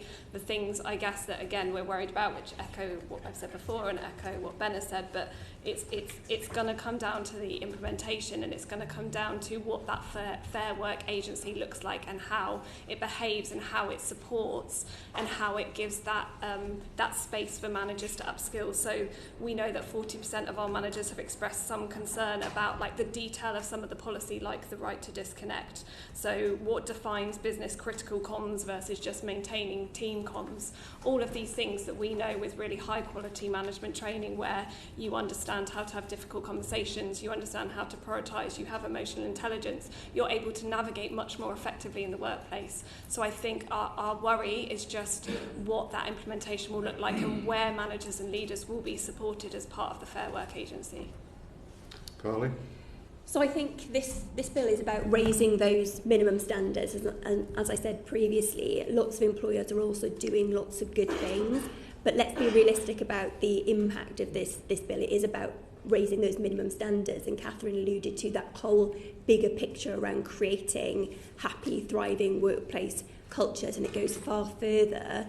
And this isn't a call for further legislation, it's to say that legislation for me is about raising those minimum standards, and there is so much more outside and beyond legislation that makes a real difference to whether somebody has a happy, thriving workplace culture. And the benefits, thank you Cathryn, you've done a really good job there of outlining the things that I see in reality in working with my clients, the factors that play a part in creating that workplace culture. And for me, like I said, the bill is really about raising those minimum standards. Okay, thank you. So I'll just come back with a specific question for you, Cathryn, which if the other two witnesses could also jump in on. So first of all, the right to disconnect is not in this bill, but taking what you've said about the surveys that you've had of your managers and the quite strong support for the bill, you did say off the back of that, there was nothing in the proposals that should alarm a responsible business. Given what you've said about the sort of pace of implementation and the need to continue dialogue, if we get that right, would you still say that there's nothing in these proposals that should alarm a responsible employer? So firstly, just sort of the right to disconnect was just sort of a useful example of sort of concerns. I guess we're not sort of saying that there's nothing for businesses to be alarmed about. One of the challenges that managers and leaders face is implementing change and managing change across their organisations, and that is a complex thing, and we know that is a complex thing. And I guess that comes back to our point of we have a whole suite of data on the impact that highly skilled managers have on managing change in their organisations and the knock-on impact that has on recruitment, retention, productivity, success of a business. It doesn't mean it's easy and straightforward. I don't think many things that managers and leaders have to do is easy and straightforward, but again, that comes back to our core principle of having the right amount of time and being able to support managers to skill up, at least gives them the tools to be able to tackle these complicated things head on, because they will be complicated.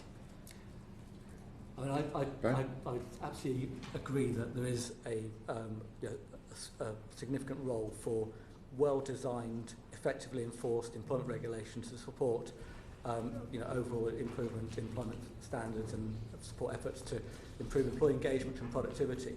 But the key is that it's got to be well-designed regulation. If it's excessive or if it's too complex to implement on the ground, then it will lead to increased costs, and that will actually undermine the ability of businesses to improve job quality and invest in recruitment and skills and support technology adoption, the things that will drive productivity. So that's why the sort of consultation is on the next, as we move forward, is so important. And there's certain things, for example, which I would see would be absolutely an example of a measure that we know is in the bill. Is around the reference period. Now, for the new for the right for workers to have guaranteed hours. Now, it's not set out in the bill, but it is in the next steps as set at 12 weeks.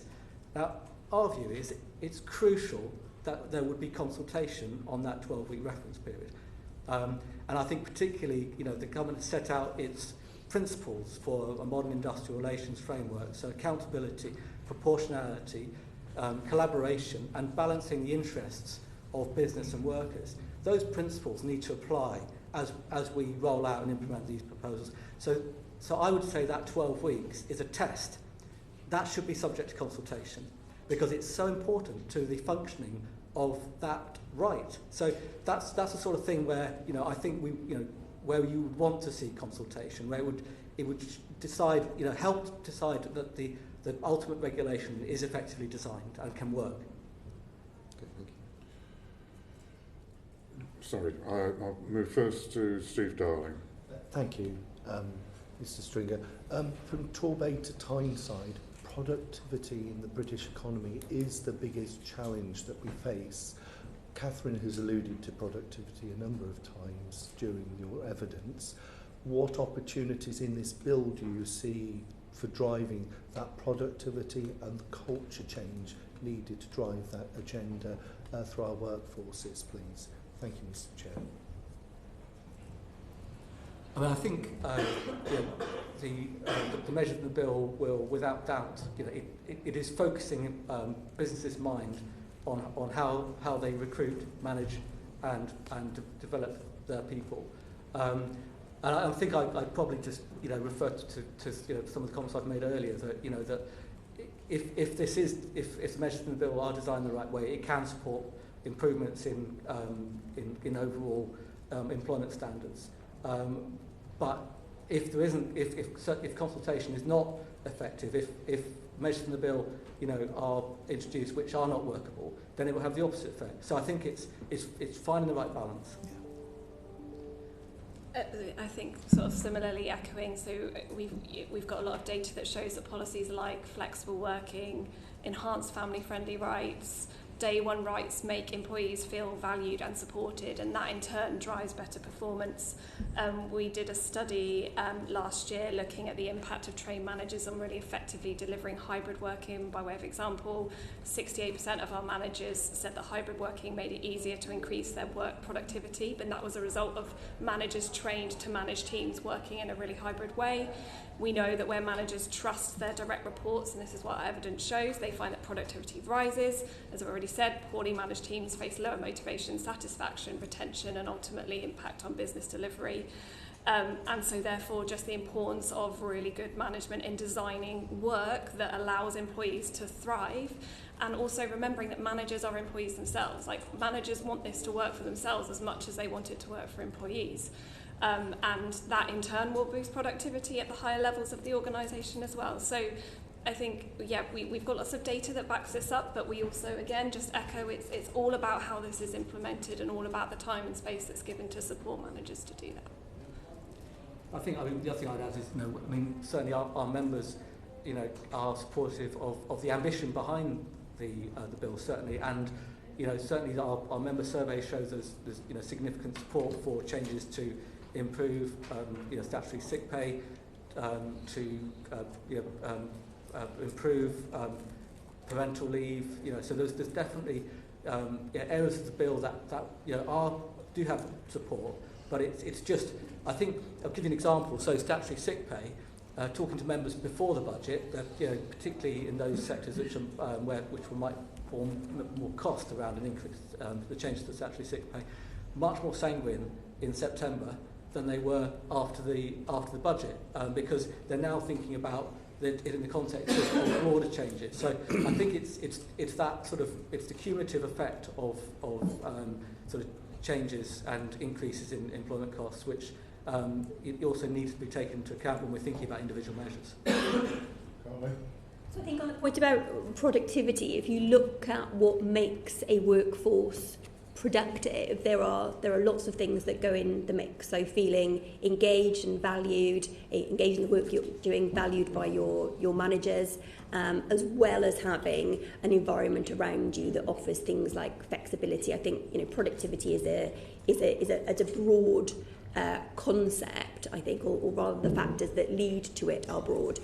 And I think we need to be realistic probably about the measures in this bill and how far they will go to support that productivity, given that lots of employers, I think, are probably already meeting lots of these minimum thresholds. But I think, it's a step in the right direction. It raises the profile of things like flexible working. So, more and more businesses will hopefully adopt it, and obviously now it is now a day one right anyway. So I think it definitely moves in the right direction in terms of creating that happy, engaged workforce who feel valued, who feel that they are able to work in a way that works for them and works for their employer. But again, it's back to that point about it is raising minimum standards, and there is more to this element around workplace culture and productivity than just minimum standards of employment legislation. Cathryn? Can I just add, I think it's also echoing that it's just really important to acknowledge that lots of forward-thinking employers are already doing a lot of this stuff anyway. They're doing it for a reason because they're seeing the impact on their business, and I think that just needs to not be forgotten as well. Percival? Thank you, Chair. Carla, you mentioned earlier that, and this is a question for the panel, but it was something I picked up from Carla when she said that, there are regulations here and they set the minimum standards. What I wanted to ask the panel is, does this bill go far enough, and which bits would you like to see go further? It wasn't a criticism that it's about minimum standards, because, as I said previously, creating a happy, thriving, engaged workforce is more than just legislation. So I think it's not to be misunderstood as a criticism of those minimal levels, because equally what you want to do is not tie the hands of good employers by making them jump through too many hoops around legislation. This bill, for me, is about raising the standards of those employers who maybe aren't necessarily doing the right things and need a bit of encouragement to do the right things. And I think we need to also be mindful in that balance. We mentioned, and I know the previous panel mentioned, the impact on small businesses and not sort of, going too far the other way and over the legislation that ties the hands of small businesses. So it's very much not a criticism. It's a realistic statement, I think, around the bill being part of the package. And I think we've done a lot of research over the last few years looking at the sort of level of HR capability and people management capability in small firms, and looking at what sort of support they need. And this research has involved over 500 small firms, and what it shows is the very low level of sort of HR knowledge and capability in these small firms. They don't have any in-house access to HR professional HR practitioners. Most of them don't use any sort of external professional HR consultancy support either. So, you know, there's a lot of issues that you probably wouldn't imagine. So, you know, a lot of small firms may not even have written employment contracts or written terms and conditions of employment. You know, there's a lot of informality still in that sort of part of the economy. And I think that's the point I was making earlier, is that, you know, we really do need to find ways of providing, you know, better quality advice and support, which is more accessible, to help these small firms to meet their obligations and to improve the overall level of employment standards in the economy. And I think from our perspective, what we would hope this would be is a broader catalyst and driver to seeing better led and managed organisations across the board. We want to see more investment in management and leadership in general. We've got lots of evidence looking at the impact of better trained managers in the public sector and how that can support public service reform. We've got evidence of what that looks like in healthcare education settings. We've got evidence of what that looks like for delivering green skills and AI. So how is this a driver for more investment and management and leadership across the board, given the evidence we have and what it does for kind of workplace growth, productivity, our economy, and people's happiness? And again, just emphasising that point that 82% of people are accidental managers. We've all had a bad manager, I'm sure everyone in this room has in their time, and the impact that that can have on an organisation. So we see this hopefully as a bit of a catalyst for kind of the further investment and thought given to M&L in general. Thank you. Nick Timothy. Thank you, Mr. Stringer. Employment standards are obviously important and they can contribute to higher productivity, but also if you guarantee and legislate for certain standards, then there are going to be trade-offs, because that brings cost and opportunity cost through lost time. And real improvements to productivity come from things like investment in tech and in training. So can we just explore the trade-offs a little bit? To what extent, with this kind of legal framework, will managers be able to focus properly on the core purpose of their businesses as opposed to compliance with laws like these? To what extent will managers be able to invest properly in training and new technologies to aid productivity rather than the costs that are set out in the impact assessment? Yeah, I mean, I think that's a really, really important point, and I did sort of allude to that earlier on, that you know, we know the things that will drive productivity will be looking at how businesses can address skills gaps, identify and address skills gaps. You know, that will require really thinking about how you train and develop your staff and your managers.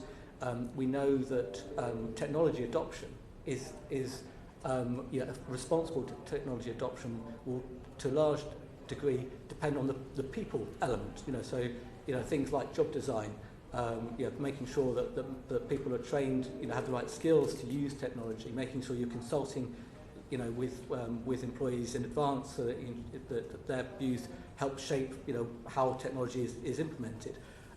So I think that, and businesses only have so much band space. And so I think that there is a real challenge there, but particularly for our members who are on the front line of trying to ensure compliance. And at the same time, the business will be asking them to try and help improve, workplace productivity through those other activities as well. So I think that is something that does need to be thought about when we're thinking about, how regulation interacts with, other factors that might support workplace productivity. Carly? So I think you're right, there is an inevitable trade-off, and even employers who are now broadly compliant or doing really good things will have some costs associated with bringing in changes to policies, for example, that reflect the actual detail of the bill. So they might be broadly doing something good in that space, but it might not quite align with the provisions of the bill. So I think it's an important point to make that this is going to impact employers, even those who are doing really good things in that space already. But I think the way that you offset that is by phasing the changes through and not dumping them all on employers all in one go, helping them to navigate these changes, and it's already been alluded to, but making sure they've got that support through the implementation phase. sorry, I was just going to add. Cathryn? Pretty much in agreement with Carly. Like, obviously there will be an initial sort of trade-off and investment required, but I guess our point is that it's for longer-term gain. And once you've got those kind of happier, more supported managers and therefore workplaces, then these things will become elements that will save the business money in the long run. So I think it's just understanding that broader piece is really important, and making sure that the process is there in order to upskill and train people in the right ways, and just a really clear understanding of, will this agency be there to support them in the right ways, rather than just being sort of like a place to go as a last resort and assuming sort of slap on the wrist and ill intent. So it's what is the support package alongside this to manage some of those trade-offs. Thank you. Michael Wheeler.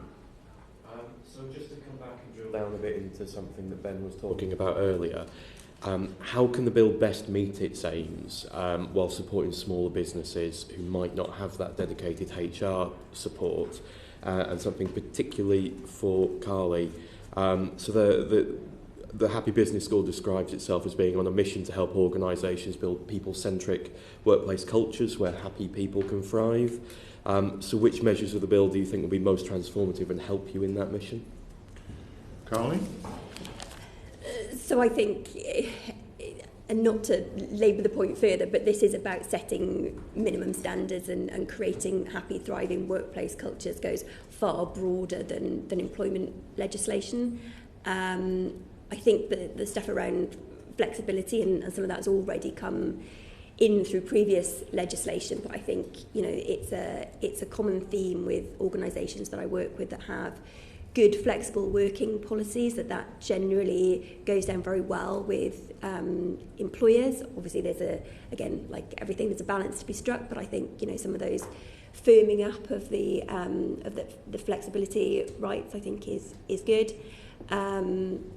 But like I said, you know, lots of the businesses that I work with are already doing good things in that space, and I think it's more about bringing up the standards for the others. I think this is just a small part in that bigger picture, but a move in the right direction. And I suppose, you know, it's raising the profile of those rights and broadening them out. Lyson Hume. Oh, thank you, Mr. Stringer. I've got a question for you, Carly. You've got experience in supporting businesses, including SMEs, to transform their processes and culture into happy workplaces. How do you see the measures in the bill making happier workplaces for people with disabilities and health conditions? I think it's a good point. I think the bill probably, arguably, there's not lots of specific focus on those rights from my reading of it.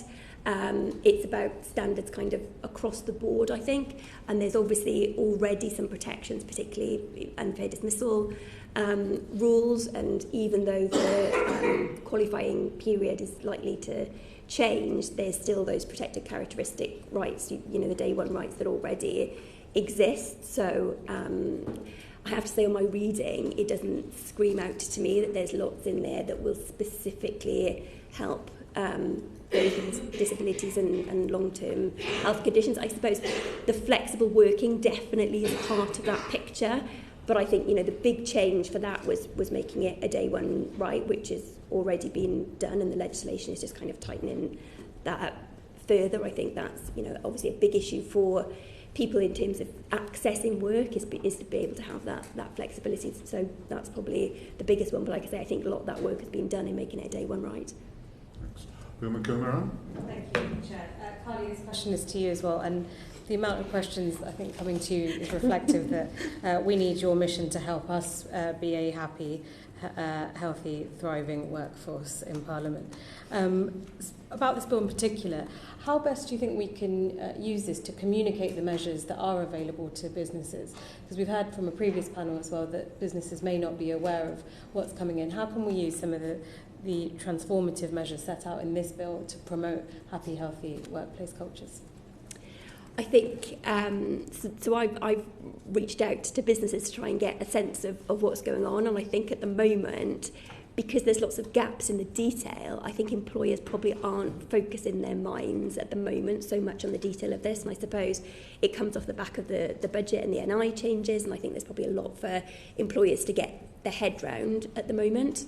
So I think, keeping that consultation going, keeping that engagement going so that businesses understand what is coming. And back to Cathryn's point about seeing the greater good of this, and actually if you get through what might be some initial pain in making some changes to your policy and implementing these changes, it is for that greater good. And I suppose a lot of what I talk about is joining the dots between having happy, thriving workplaces and having more productive, more successful businesses. So I think it's that, understanding that raising these standards, making working environments better for people is not just better for the people in them, it's better for the businesses themselves.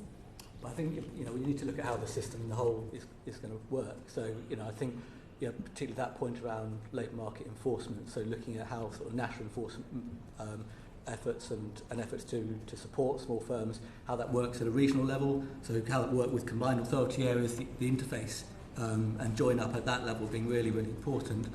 And I mean, one of the things we're doing currently is we have some government-funded HR support pilots where we're providing a sort of limited amount of pump priming HR consultancy support in working with Angus Council in Scotland, with Tees Valley Combined Authority and Bournemouth, Christchurch and Poole Council, where we've got a number of our CIPD qualified HR consultants who are working, provide up to 2 days of sort of pump priming HR consultancy support to small firms, and that's being evaluated by the Behavioural Insight team to understand what does good quality business support around the people side of the business look like. And so I think, trying to work out and what would a sort of cost-effective system of providing that look like as well. So I think some of those areas also do need to be thought about if we're looking at creating a system where there can be a step change in people management capability and employment standards. And I think, sorry, just one more thing to add is if we can sort of streamline the enforcement processes and provide really clear guidance and support, so it's all about that comms coming from government and not just the scaremongering legal side, but as a small business, can I log on and say, okay, what support can I get? Can I get short modular courses on management training to help me figure out the legalities of this? Like, what is available to support, not just regulate? You can't regulate positive workplace culture into existence. Right. Dr. Marie Tidwell. You've spoken really comprehensively, all of you, and I just wanted to push a bit more, Carly, if I may, on what is it that makes a happy employer. I was delighted to hear that you think that the bill will help raise that minimum floor and help employees. And again, you started to talk a bit there about how that then has an overall impact on the business. But really drill down for us, what is it that makes a happy employer? How much time have we got? Not very long, actually. So I think there's a number of factors there. It's definitely about creating that right ecosystem. So actually, do people feel connected to the work that they do? Do they feel, purpose and meaning behind their work? Are their efforts recognised and valued? So what's that dialogue and that relationship like between leader and employee?